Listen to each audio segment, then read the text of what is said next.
இன்னைக்கு காலையில இவ்வளவு முக்கியமான துயர சம்பவங்கள் நடந்துட்டு இருக்கு. இன்றைக்கு காலையில ரீல்ஸ் போடக்கூடிய சிறுவர்களை தம்பிகளை கூப்பிட்டு கொண்டு முதல்வரும் ஒரு ரீல்ஸ் போடுறாரு. என்ன ரீல்ஸ் போடுறாரு? இன்றைக்கு அவருக்கு கேட்க வேண்டிய கேள்விகளை ஒரு நோட் புக்ல எழுதி வச்சு டிக்கு போடுறதுக்கு ஒரு பென்சிலை வச்சுக்கிட்டு அந்த பசங்க கூட கேள்வி கேட்க முடியாம இன்றைக்கு அந்த முதல்வர் ரீல்ஸ் போட்டுட்டு இருக்காரு.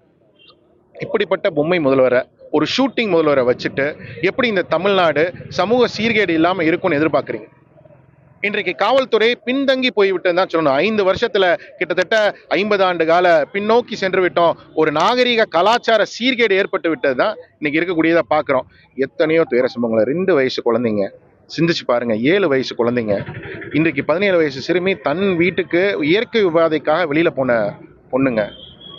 அதுக்கு இன்னைக்கு இந்த நிலைமை அப்படின்னா நம்மளால ஏத்துக்கவே முடியாத ஒரு விஷயமா இருக்கு. அதை பெண்களை காணோன்னு சொல்லி போறப்ப அலட்சியப்படுத்தி மட்டும் இல்ல, கேலி கிண்டல் பண்ணி பேசியிருக்காங்க. அதுக்கு அவங்களுக்கு கொடுத்திருக்கக்கூடிய தண்டனை என்ன? சஸ்பென்ஷன்.